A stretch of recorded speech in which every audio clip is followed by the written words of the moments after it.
अस्सलाम वालेकुम नाज़रीन, अवां ॾिसी रहिया आहियो प्रोग्राम इसहाक कोलाची सां गॾु। नाज़रीन, सिंध में कच्चे जो इलाइक़ो ख़ासि तौर ते केतिरे ई अरसे खां दहशत जी अलामत बढ़ियल आहे ऐं ख़ासि तौर ते कच्चे जो एरिया जेको आहे उहो क्रिमिनल्स जो एरिया पिणु ॼाणायो वञे थो। उन हवाले सां मुख़्तलिफ़ वक़्तनि ते पुलिस पारां केतिरा ई ऑपरेशन्स कया विया, पर हींअर जेको ऑपरेशन हलंदड़ आहे उहो ऑपरेशन निजात मेहरान जे नाले सां आहे, जंहिंजी सरबराही DIG नासिर आफ्ताब पठान ऐं रेंजर्स पारां कई पई वञे। ऐं इन ऑपरेशन जी निगरानी में वाज़े तौर ते ईअं लॻे पियो त कुझु हद ताईं पुलिस खे कामयाबी मिली आहे, छाकाणि उनमें राहिब शहर, सनू शहर समेत जेके दहशत जी अलामत बणियल जेके धाड़ेल आहिनि उहे सरेंडर थी चुका आहिनि, उन्हनि गिरफ़्तारी पेश करे छॾी आहे।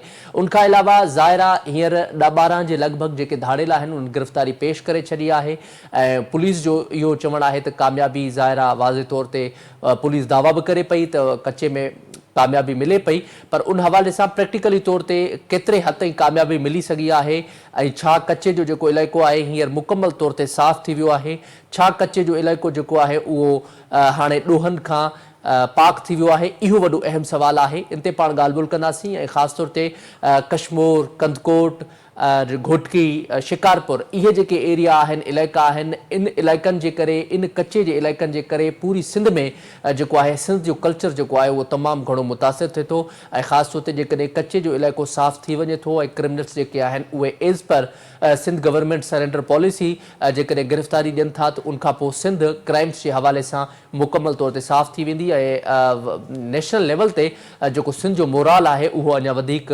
ज़ाहिरा अपर लेवल ते वेंदो। उन ते पाण ॻाल्हि ॿोल कंदासीं त घोटकी में पाण खे ऐं कश्मोर में, शिकारपुर में केतिरी कामयाबी मिली सघी आहे, ख़ासि तौर ते कुझु अहिड़ा मिसिंग पर्सन्स आहिनि जंहिंमें प्रिया कुमारी या ॿिया कुझु अहिड़ा हाई प्रोफाइल केसिस आहिनि, उहे हिन महल ताईं जेके आहिनि उन्हनि ते उन्हनि जी का प्रोग्रेस पाण खे पुलिस न ॾेई सघी आहे, वाज़े तौर ते पाण खे का उन हवाले सां डेवलपमेंट साम्हूं न अची सघी आहे त उहे किथे आहिनि ऐं उन हवाले सां छाकाणि त आमतौर ते इहो तासुर हूंदो आहे जेको बि किडनैप थिए थो त उहो कच्चे जो धाड़ेल खणे थो, पर जेकॾहिं कच्चे जा धाड़ेल पाण हाणे सरेंडर थियनि था, गिरफ़्तारी पेश कनि था त पोइ जेके उहे जेके मासूम ॿार जेके किडनैप्स आहिनि उहे काॾे था वञनि। उन ते पाण ॻाल्हि ॿोल कंदासीं। हींअर पाण खे प्रोग्राम में जॉइन कयो आहे DIG नासिर आफ्ताब पठान साहब, जेके लाड़काने जा DIG बि आहिनि, उन्हनि सां गॾोगॾु एडिशनल उन्हनि खे चार्ज आहे सखर जी ऐं ख़ासि तौर ते हीउ जेको कच्चे में ऑपरेशन हलंदड़ आहे निजात मेहरान ऑपरेशन जे नाले सां, उनजी सरबराही बि कनि पिया, उन सां पाण ॻाल्हि ॿोल कंदासीं।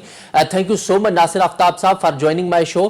सर, सबसे पहले तो ये बताइएगा, ये जो ज़ाहिर ऑपरेशन अरसा दराज से हम सुनते आ रहे हैं कि कच्चे में माजी में भी ऑपरेशन होते रहे, लेकिन अभी का ये जो ऑपरेशन है उसमें हमने ये देखा है कि बड़े जो नामवर डाकू हैं वो इस वक्त सरेंडर हो चुके हैं, तो हमें पहले तो स्टैटिस्टिक्स बताइएगा कितने डाकू जो हैं वो अभी तक सरेंडर हो चुके हैं, अब तक क्या प्रोग्रेस है इस ऑपरेशन की? जी एग्जैक्ट फिगर्स तो मैं भी इस वक्त कोट करने से थोड़ा सा कासिर हूँ, लेकिन जो है तकरीबन जो फिगर जो है हमारा इस वक्त 40 के लगभग बन रहा है जो डाकू है प्रॉपर जो सरेंडर हो चुके हैं। अच्छा, उसके अलावा ये भी जी, लेकिन उसके अलावा दूसरा ये है कि ये जो ऑपरेशन है ये बाकी माजी के ऑपरेशन से इसलिए फर्क है कि ये ऑपरेशन यहाँ पे खत्म नहीं हो जाता कि जब डाकू सरेंडर कर लें। एक तो ये तब तक जारी रहेगा जब तक आखिरी डाकू भी सरेंडर नहीं होता, और दूसरी बात यह है कि इसका फेज 2 उसके बाद स्टार्ट होगा जो कंसोलिडेशन है, यानी कि जो हम अंदर अपने फुट होल्ड्स बनाएंगे ताकि हमारी मौजूदगी कच्चे में परमानेंटली रहे और आइंदा के बाद कोई ऐसी अगली सिचुएशन डेवलप ना हो। और तीसरी जो हमारी है वो है सोशियो इकोनॉमिक डेवलपमेंट इस एरिया की, उसको भी हम भरपूर हिस्सा देंगे क्योंकि उसी की वजह से परमानेंस आएगी इस लॉ एंड ऑर्डर सिचुएशन में जो इस वक्त बेहतर हो चुकी है। अच्छा नासिर आफ्ताब साहब, ये भी बताइएगा, जाहिर है इस वक्त बहुत बड़ी कामयाबी हासिल है पुलिस को, खासतौर पे बड़े नामवर जो डाकू हैं जिसमें राहिब शर है और दीगर सन्नू शर समेत बहुत से लोग जो हैं वो इस वक्त सरेंडर हो चुके हैं और ये पुलिस की बड़ी कामयाबी है। लेकिन इसके साथ साथ ये भी बड़ा अहम सवाल है कि कच्चे का जो डायनामिक्स है वो बड़ा डिफरेंट है, उसमें ये 3, 4, 8, 10 डाकू नहीं है, वहां पे एक इनका गैंग है। तो आप समझते हैं इन लोगों के सरेंडर होने के बाद वहां का जो क्राइम है वो उसमें कंट्रोल हो जाएगा या वहां पे और भी क्रिमिनल्स हैं जो कि उनको भी सरेंडर होना लाजमी है? मेरे अंदाजे में तकरीबन 300 का फिगर बनेगा जी जो मजीद सरेंडर होंगे जी। अच्छा, इसमें और वो सारे के सारे इंशाल्लाह होंगे सरेंडर। اچھا اس میں یہ بھی بتائیے گا، اس میں یہ بھی بڑا اہم سوال ہے عام طور پہ کہ اگر جو آپریشن اس وقت چل رہا ہے اس میں کتنے ڈاکو ہلاک ہو چکے ہیں؟ اس وقت ڈاکو ہلاک ہو چکے ہیں یا یہ صرف سرنڈر پالیسی ابھی تک جاری ہے جس میں سرنڈر ہو رہے ہیں؟ اس میں ابھی تک 29 کا ہم نے آپ کو فگر شیئر کیا ہے، 29 ڈاکو ابھی تک ہلاک ہو چکے ہیں۔ اسی طرح جو زخمی ہیں ان کا فگر جو لاسٹ ٹائم میں نے دیکھا تھا وہ تقریباً 90 کے قریب تھا۔ اسی طرح کچھ اریسٹ بھی ہیں، تو یہ فگر جو ہے ہمارا ہے اور جو یہ جنرل فگر ہے ہمارا۔ اچھا اس میں یہ بھی بتائیے گا، ظاہر ہے یہ جو اب بہت بڑی کامیابی پولیس کو ملی ہے، اس کے بعد عام طور پہ یہ بھی تاثر پایا جاتا ہے کہ کچے کا جو ڈائنامکس ہے وہ بڑا ڈیفرنٹ ہے، اور کچے میں خاص طور پہ جو کرائمز ہوتے ہیں یا یہ جو کچے میں ڈاکو کلچر ہے اس کے پیچھے کہیں نہ کہیں وہاں کے وڈیروں کا، وہاں کے سرداروں کا بھی ہاتھ ہوتا ہے، ریپریزنٹیٹیوز کا ہاتھ ہوتا ہے۔ اس بات میں کتنی حقیقت ہے، اور اگر ایسا ہے تو کیا واقعی وہ جو کچے کے ڈاکوؤں کی سہولت کاری کرتے آ رہے ہیں عرصہ دراز سے، ان کے خلاف کیا کارروائی ہونے جا رہی ہے؟ دیکھیں جی، ایسے اگر آپ ان ڈائنامکس کو وہاں پہ کچے کی جو ڈائنامکس ہے اس میں بہت سارے فیکٹرز ہیں۔ اس میں سب سے پہلا بڑا فیکٹر ٹرین اس ایریا کا ہے، پھر باقی فیکٹرز ہیں، ہر کسی کا بیچ میں کنٹریبیوشن ہے، جس میں ایک فیکٹر پولیس بھی ہے۔ اگر پولیس سے کوئی زیادتی ہو جائے تو وہ بھی ایک بڑا اس میں امپیکٹ ہوتا ہے اس چیز کا۔ اسی طرح جو بڑے ہیں، سردار ہیں، اگر وہ اس چیز سے نہیں روکتے یا اس کو وہ کرتے ہیں تو اس کا بھی امپیکٹ اس کے اوپر ہوتا ہے۔ تو یہ ملٹیپل فیکٹرز ہیں جن کی وجہ سے یہ اگلی سچویشن بن گئی تھی، اور الحمدللہ بہتر ہو جائے گی آگے کے لیے۔ اور دوسرا جو سب سے بڑا پرابلم اس ایریا میں ہوتا ہے، جو سب سے زیادہ جو اسٹیمولیٹ کرتا ہے سارے سسٹم کو، اس کے ایکو سسٹم کو، وہ قبیلائی جھگڑے ہیں۔ تو اس کی گارڈ میں جو ہے یہاں پہ ویپن کلیکشن اور پھر ڈکیتی اور پھر بات آگے سے آگے چلتی جاتی ہے اور مانسٹرز کریٹ ہوتے ہیں۔ تو انشاءاللہ ان سب کو ہم at the same time address کر رہے ہیں جی۔ اچھا اس کے حوالے سے یہ بھی بتائیے گا، اب ظاہر ہے یہ تو ایک بڑا ڈیفرنٹ معاملہ ہے اور اس پہ بہت زیادہ پولیس کو کامیابی حاصل ہوئی ہے، لیکن اس حوالے سے اب بڑا امپیکٹ یہ بھی پڑتا ہے کہ وہاں کا جو قبائلی علاقے ہیں یا وہاں پہ جو قبائلی جھگڑے ہیں جس کی وجہ سے آئے دن وہاں پہ قتل و غارت ہوتی ہے، تو اس حوالے سے قبائلی جھگڑوں کے حوالے سے آپ نے کیا پلاننگ کی ہوئی ہے، اسٹریٹجی بنائی ہوگی، اس کو کس طریقے سے سیٹل ڈاؤن کیا جائے گا؟ دیکھیں، قبائلی جو فیصلے ہیں وہ ہم نہیں کرتے، وہ ظاہری بات ہے، قبائلی بڑے ایلڈرز کرتے ہیں ان کے، لیکن ہم اس کے لیے وہ انوائرمنٹ فراہم کرتے ہیں، وہ ایکو سسٹم بناتے ہیں جس میں وہ ہو جائے۔ تو ہم نے اس پہ کام شروع کیا اور ہم بڑے پر امید ہیں۔ کافی سارے ایسے ہیں جو آلریڈی فیصلے ہو چکے ہیں، اور ہم وہ جو پینڈنگ ہے ہم بڑے پر امید ہیں کہ اس رمضان کے دوران فوری عید کے بعد میجر فیصلے ہو جائیں گے اس میں۔ اچھا اس میں یہ بھی بتائیے گا، اب ظاہر ہے شکارپور اور کشمور اور گھٹکی، یہ تین بڑے اضلاع جو ہیں یہ تین کچے میں آتے ہیں اور ظاہر ہے کچے کی زد میں ہیں، لیکن شکارپور جیسا بڑا ظاہر ہے وہ وکٹم بھی رہا ہے کچے کے حوالے سے، لیکن اس کے باوجود ایک ہفتے سے وہاں پہ ایس ایس پی جو ہے وہ نہیں پوسٹڈ ہو سکا، تو اس کی بڑی کیا وجہ ہے؟ ایک طرف آپ کا آپریشن جاری ہے، دوسری طرف وہاں پہ ایس ایس پی موجود نہیں ہے۔ نہیں جی، ایس ایس پی بالکل موجود ہے۔ ایس ایس پی جیکوباد کو چارج دیا ہوا ہے، ایڈیشنل چارج دیا ہوا ہے شکارپور میں، اور وہ دونوں ضلعوں کو اچھے طریقے سے سنبھالے ہوئے ہیں، اور وہاں پہ کوئی ایسی پینڈنسی نہیں آ رہی کہ کام میں جس کی وجہ سے ایس ایس پی کے نہ ہونے سے، لیکن ڈیفینیٹلی ایس ایس پی کا پرماننٹ آرڈر ہونا بڑا ضروری ہے اور انشاءاللہ جلدی ہو جائے گا۔ اچھا آخر میں ناصر آفتاب صاحب یہ بھی بتائیے گا، ظاہر ہے میرا تعلق بھی گھوٹکی سے ہے، تو گھوٹکی کے کچے کے زیادہ تر معاملات کا مجھے بھی پتا ہے، تو میں یہ بھی آپ سے آخر میں سوال کرنا چاہوں گا کہ زیادہ تر یہ بھی ہوتا ہے گھوٹکی کے علاقے یا رونتی کچا یا اس ٹائپ کے جتنے بھی وہاں کے ایریاز ہیں، وہاں پہ جو پولیسنگ کا رول ہے وہ بھی بڑا سوالیہ نشان ہے۔ اس کی بڑی وجہ یہ ہے کہ وہاں پہ جو ایس ایچ اوز پوسٹڈ ہوتے ہیں یا وہاں پہ جو پولیس افسرز ہوتے ہیں وہ عام طور پہ وہاں پہ ایز اے بلیک شیپ کا کردار بھی ادا کرتے ہیں، تو وہ جو نیچے طبقے کے جو افسرز ہیں ایس ایچ او لیول کے، ان کے خلاف کیا کارروائی ہوگی جو کہ ان معاملات میں انوالو رہے ہیں ماضی میں اور اب بھی جو انوالو ہیں ان معاملات میں؟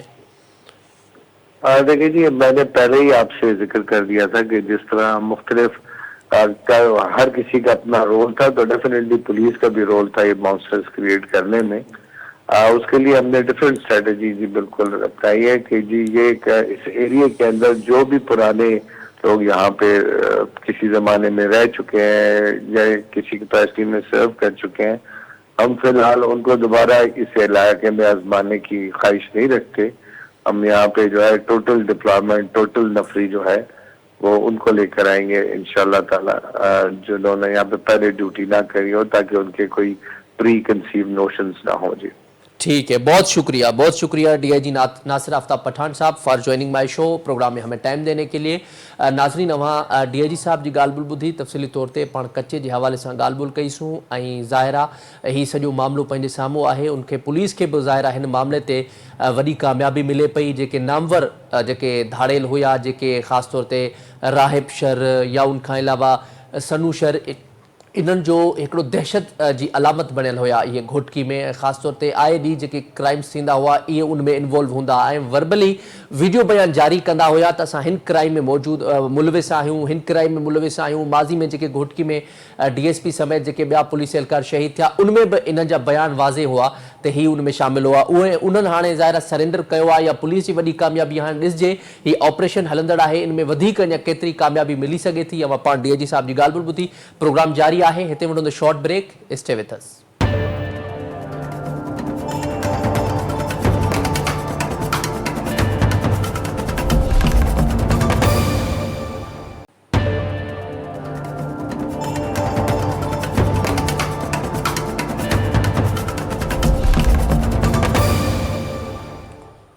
वेलकम बैक नाज़रीन, पाण ॻाल्हि ॿोल करे रहिया हुआसीं कच्चे जी सूरत हाल ऐं ख़ासि तौर ते जेको ऑपरेशन हींअर हलंदड़ आहे निजात मेरान जे नाले सां, जंहिंजी सरबराही डीआईजी नासिर आफ्ताब पठान करे रहिया आहिनि।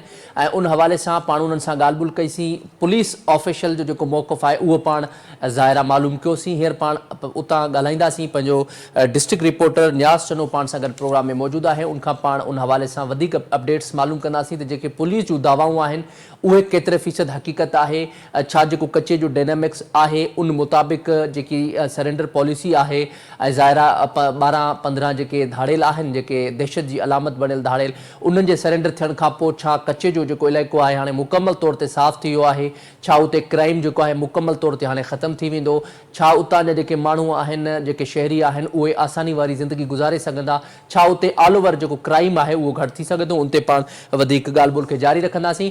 न्याज़, वॾी महिरबानी प्रोग्राम में टाइम ॾियण जे लाइ। न्याज़, अवां इन सॼी सूरत हाल खे कीअं पिया ॾिसो? हिकु तरफ़ पुलिस जूं वॾियूं दावाऊं आहिनि ऐं ज़ाहिर आहे कुझु हद ताईं कामयाबी चई बि सघे थी, छाकाणि त 10-12 जे लॻभॻि जेके धाड़ेल आहिनि उन्हनि गिरफ़्तारी ॾेई छॾी आहे। ख़ासि तौर ते जेके नामवर उतां जा जेके दहशत जी अलामत बणियल जेके धाड़ेल हुआ, ख़ासि तौर ते राहिब शर ऐं सनू शर, ॿई हाणे गिरफ़्तारी पेश करे छॾी आहे। अवां सम्झो पिया त उते पुलिस जी केतिरी कामयाबी आहे ऐं छा हिन ऑपरेशन खां पोइ वाज़े तौर ते जेको घोटकी में क्राइम आहे उनमें का कमी ईंदी? महिरबानी तव्हांजी। मुंहिंजो ख़्यालु आहे त हिन भेरे जेकॾहिं पाण हिन ऑपरेशन जी सूरत हाल ते ॻाल्हाईंदासीं त थोरी घणी कामयाबी वारो लफ़्ज़ हिन भेरे इस्तेमालु करणु मुमकिन न हूंदो ऐं नामुनासिब बि हूंदो, छाकाणि त इन ॻाल्हि में को वधाउ न आहे त राहिब शर या सना अल्लाह और सनू शर जी सरेंडर करणु पुलिस जी वॾी कामयाबी आहे। उनजे पुठियां खणी कहाणी कहिड़ी बि आहे उन ते बाद में खणी ॻाल्हायूं था, पर सवाइ हिन महिल जेको राणो शर आहे या कुझु ॿिया जेके धाड़ेल आहिनि उन्हनि खां सवाइ पुलिस खे तक़रीबन कामयाबी मिली चुकी आहे, छाकाणि त माज़ी में सिर्फ़ु फोटो सेशन वारो ऑपरेशन थींदो हो जंहिंजे करे पुलिस पंहिंजो नुक़सानु कराए वापसि अची वेंदी, पर को बि धाड़ेल न मरी वेंदो न ज़ख़्मी थींदो हो। ऐं मजबूरन पुलिस खे कुझु प्रेस रिलीज़ूं जारी करणियूं पवंदियूं त जॾहिं पुलिस उते पहुती त धाड़ेल पंहिंजा वथाण छॾे करे फ़रार थी विया। हिन भेरे पुलिस जी न रुॻो पॉलिसी मटियल आहे, पर पुलिस जी जेका प्लानिंग ऐं स्ट्रेटेजी आहे उहा बि मटियल आहे। यानी हिन भेरे जेको ड्रोन जो इस्तेमालु थियो उन में धाड़ेल पंहिंजी प्लानिंग में नाकाम विया, पंहिंजे जेको बचाव वारी पॉलिसी हुई उन में नाकाम विया, जंहिंजे करे मजबूरन उनखे सरेंडर वारी पॉलिसी ते अमल करणो पियो। ऐं हिन भेरे पुलिस जी जेका सेंसिटिविटी पाण लफ़्ज़ इस्तेमालु कयूं था, संजीदगी वारी जेका पॉलिसी हुई उहा बि उन्हनि खे कामयाबी मिली। हिन भेरे इन में बि कामयाबी मिली त सिंध ऐं पंजाब पुलिस हिकु ई पेज ते हुआ। ऐं हिन भेरे इन में बि कामयाबी मिली त जेके पुलिस में कार्यरूढ़ियूं तसवुरु कयूं वेंदियूं उन्हनि खे हिन ऑपरेशन खां परे रखियो वियो। ऐं नतीजे में जेके मेन धाड़ेल आहिनि राहिब शर, सनू शर ऐं ॿिया सरेंडर थिया पंहिंजे साथियुनि समेत। अञा कुझु बाक़ी रहियल आहिनि, जीअं मूं तव्हांखे ॿुधायो राणो शर ऐं कुझु ॿियनि बिरादरियुनि जा माण्हू जेके कबीलाई जहिड़नि जे हिसाब सां या क्राइम जे हिसाब सां पुलिस खे घुरबल रहिया आहिनि उन्हनि जी अञा सरेंडर थियण या ॿी कार्रवाई बाक़ी रहियल आहे। पर मजबूरी तौर ते इहो चई सघिजे थो त पुलिस रेंजर्स जे गॾियल ऑपरेशन ऐं उन खां पोइ पंजाब पुलिस ऐं सिंध पुलिस जो गॾु बीहण इन खां पोइ रिज़ल्ट जेको आहे उहो साम्हूं आहे। इन जे करे इहो नामुनासिब हूंदो त असां अच्छा न्याज़, इन हवाले से इहो भी ॿुधायो, ज़ाहिर आहे सॼी सूरत हाल पंहिंजे साम्हूं आहे, ख़ासि तौर ते आम तौर ते घोटकी में अव्हांखे ख़बर आहे त उते जेके लोकल चूंडियल नुमाइंदा हुजनि या खणी उतां जा लोकल वॾेरा हुजनि, सरदार हुजनि, हमेशह उन्हनि ते बि इहा तोहमत लॻंदी आई आहे त उहे बि कंहिं न कंहिं तरीक़े सां इन में इन्वॉल्व आहिनि। अव्हां सम्झो पिया जीअं हींअर जेका पुलिस वॾे तादाद में जेका ज़ाहिर कामयाबी हासिल कई आहे, जंहिंमें धाड़ेलनि सरेंडर बि कयो आहे, त अव्हां सम्झो पिया हाणे जेके उतां जा लोकल जेके वॾेरा आहिनि उहे उते इन्वॉल्व न थींदा इन मामले ते, ऐं जेको कच्चे जो एरिया आहे उहो मुकमल तौर साफ़ थी वेंदो? न, फ़र्क़ु इहो आहे, तव्हां बिल्कुलु दुरुस्त चयो, फ़र्क़ु इहो आहे त उहे जेके जिन बाअसर माण्हुनि जिन वॾेरनि जिन सरदारनि जी तव्हां ॻाल्हि कयो था, सरपरस्ती कंदा, हिन भेरे पॉलिसी कुझु उपतड़ थी आहे। हाणे उनजे पुठियां कुझु अहिड़ियूं शयूं आहिनि जेके डिस्क्लोज़ नथियूं करे सघजनि, पर तव्हां बि सम्झी सघो था ऐं नाज़रीन बि सम्झी सघनि था त उहा पॉलिसी उहो प्रेशर कहिड़ो हुयो। उनजे करे उहे जेके बाअसर माण्हू जेके तव्हां चओ था उहे हिन भेरे पुलिस ऐं रेंजर्स ऐं ॿियनि सिक्योरिटी इदारनि सां गॾु बीठा आहिनि ऐं लॉ एंड ऑर्डर खे मेंटेन करण में उन्हनि जा सहकारी आहिनि। तव्हांखे मां हिकिड़ी अहिड़ी अहम ॻाल्हि ॿुधायां त इन्हनि धाड़ेलनि जो जेको सरेंडर थियणु आहे इन जे पुठियां रुॻो पुलिस जी पॉलिसी न आहे, इन जे पुठियां उन्हनि बाअसर माण्हुनि उन्हनि सरदारनि वॾेरनि जी ज़मानत बि शामिल आहे, जिन माण्हुनि उन्हनि खे बावर करायो त तव्हां पेश थियो, तव्हांजी जान खे, तव्हांजे माल खे, तव्हांजी ॿियनि मामलनि खे को बि नुक़सानु न पहुचंदो ऐं कानूनी जेका लीगल तरीक़ा आहिनि उहे अॻिते कया वेंदा। ऐं बाक़ाइदगी सां जेको टर्म्स ऑफ कंडीशन जेके तय थिया मामला उन बुनियाद ते इहे माण्हू पेश थिया आहिनि। उहे अहिड़ा मुआदा थिया आहिनि जिन बुनियादनि ते सनू शर, राहिब शर ऐं ॿिया उन्हनि जा साथी पेश थिया आहिनि ऐं उन्हनि में ज़ामिल जेके आहिनि उहे चङा मुड़ुस आहिनि जिन जी तव्हां ॻाल्हि कयो था त अॻु में उन्हनि जी सरपरस्ती कंदा। तव्हां ॾिठो हूंदो कुझु ॾींहंनि खां वठी त सोशल मीडिया ते बाक़ाइदगी सां उन्हनि चङनि मुड़ुसनि जे तरफ़ां एडवांस में हिकिड़ियूं ख़बरूं ऐं पंहिंजा स्टेटस ऐं पोस्टूं रखियूं वयूं त रौंती जे कचे में अमुन थियण वारो आहे, जल्द उते अमुन जो गहिवारो थींदो, एॾो वारी उतो ख़तमु थींदा। त हिन भेरे जी मूं तव्हांखे अॻु में ॻाल्हि कई त कुझु शयूं अहिड़ियूं आहिनि जेके ऑफ द रिकॉर्ड रखियूं आहिनि, पर इन समूरनि माण्हुनि खे इहो सरेंडर कराइण में उन्हनि चङनि मुड़ुसनि जो किरदार बि शामिल हो। ऐं भले खणी ज़ाहिरी तौर ते असांखे SSP DIG ॿिया नज़र अचनि पिया, पर उनजे पुठियां उन्हनि जी बिरादरनि जा सरदार ऐं चङा मुड़ुस बि शामिल हुआ। अच्छा अच्छा, उन हवाले सां आम तौर ते घोटकी में ख़ासि तौर ते इहो बि तासुर आहे न्याज़ त हुते ॿ पासा आहिनि। हिकिड़ो उहो ग्रुप आहे ज़ाहिर आहे चूंडियल नुमाइंदनि जो, ॿियो वरी ॿियो ग्रुप आहे। हिकिड़ो ग्रुप आहिनि ॿई पीपल्स पार्टी सां, ॿिन्हिनि ग्रुपनि जो तालुक पीपल्स पार्टी सां आहे, पर हुते हिकिड़ो ग्रुप अहिड़ो आहे जेको आम तौर ते जिन्हनि ते एलिगेशन्स लॻंदा आहिनि, साबिक़ MP शहरियार शहर, उन्हनि जे मथां हमिलो बि थियो, ज़ाहिर आहे उहो हिकिड़ो मौज़ू जेको आहे बहस हेठि आहे। ॿिए तरफ़ वरी ॼा महताब ॾहर ते बि हमिलो थियो ऐं उन हवाले सां बि ज़ाहिर आहे उहे केसिस पेंडिंग में आहिनि। अव्हां सम्झो पिया जीअं हुते आम तौर ते इहो तासुर आहे त ॿ जेके ग्रुप्स आहिनि ऐं उन ॿिनि ग्रुप्स में हिकिड़ो MPA साबिक़ MPA जेको आहे उहो एलिगेशन्स लॻाए थो हिकिड़े SHO ते, उहो SHO वरी बाइज़त बरी थी करे वरी साॻियो पोस्टेड बि थी थो वञे, ऐं ॿिए हंधि वरी जेको ॿियो जेको MPA आहे या महताब ॾहर साहब उन्हनि जा पंहिंजा तासुरात आहिनि। अव्हां सम्झो पिया त उतां जी पस मंज़र जी हक़ीक़त छा आहे? वाक़ई तौर ते शहरियार शहर हुजे या उतां जेको ॿियो MPA MNA हुजे, छा वाक़ई तौर ते इन मामले में पुलिस खे सपोर्ट करे पियो त कचे में सफ़ायो न थिए या क्रिमिनल्स खे सपोर्ट करणु? ॾिसो, मां कंहिंजो नालो नथो खणां, पर सियासी पॉइंट स्कोरिंग थींदी रहंदी आहे, इहो को नई ॻाल्हि कोन्हे, न को वरी सिर्फ़ु उॿावड़ जी ॻाल्हि आहे। इहो सॼी सिंध में असां वटि हिकिड़ो एलिमेंट आहे त पॉइंट स्कोरिंग हर माण्हू हिक ॿिए जो जेको सियासी हरीफ़ हूंदो आहे उहो कंदो रहंदो आहे। तंहिं करे पाण इन बहस में नथा पऊं, त मां इहा ॻाल्हि कयां थो त समूरा जेके सियासी माण्हू आहिनि, हुकूमती धुर जा हुजनि, तक़रीबन हुकूमती धुर जा, उहे हमेशह क्रिमिनल जेको असांजा माण्हू आहिनि उन्हनि खे सपोर्ट कंदा रहिया आहिनि। ज़ाहिर आहे त इहा सपोर्ट अहिड़ी आहे जेका ओपनली नथी चई सघिजे, पर इहा कंहिं माण्हू खां ॻाल्हि इहा ॻुझी न आहे। बाक़ी रही ॻाल्हि इहा त रौंती जो कचो जंहिंमें ज़ाहिर आहे अक्सरियत जेका ज़ाती आबादी आहे उहा शर बिरादरी जी आहे, इन करे अल्टीमेटली जेका ज़िम्मेवारी बणिजे पई उहा शहरियार शर जी बणिजे पई, छाकाणि त उहो बिरादरी जो हिकिड़ो सरदार बि आहे।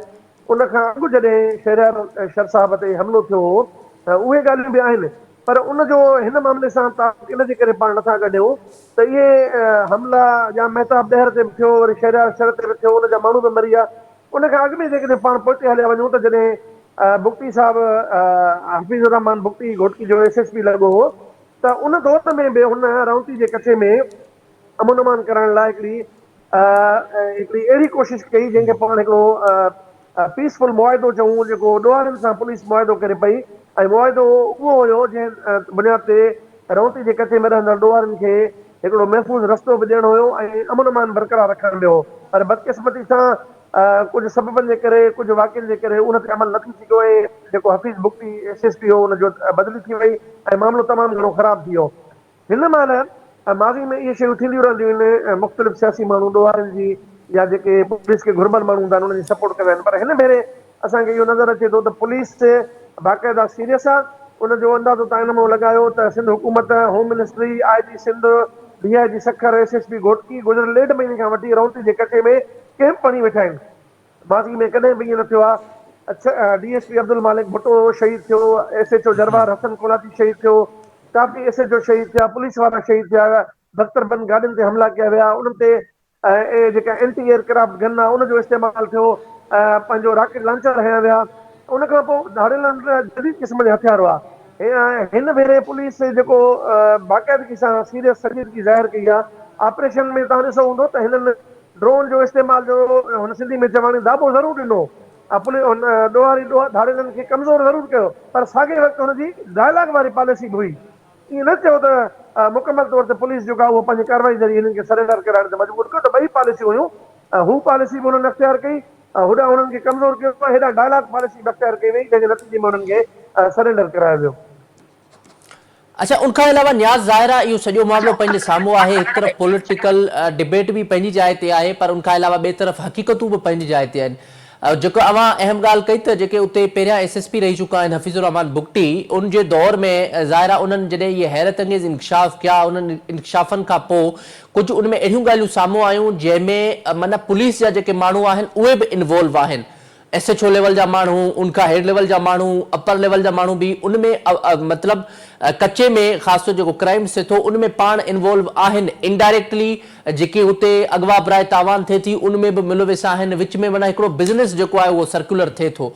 अवां सम्झो पिया हींअर जेको ऑपरेशन आहे उन ऑपरेशन मां जेके इहे पुलिस में जेके कारियूं रिढूं मौजूदु आहिनि उहे बि उन्हनि जे ख़िलाफ़ बि का कार्रवाई थींदी या उन्हनि जे ख़िलाफ़ कार्रवाई न थींदी? छाकाणि जेकॾहिं उन्हनि जे ख़िलाफ़ कार्रवाई नथी थिए, अल्टीमेटली धाड़ेल वरी जेकॾहिं इहे सागा सरेंडर थी था वञनि, वरी इहे आज़ादु थींदा, वरी क्राइम्स जो रेशो ओड़ो जो ओड़ो रहंदो, छाकाणि त इहे प्रैक्टिसूं माज़ी में थींदियूं रहियूं आहिनि।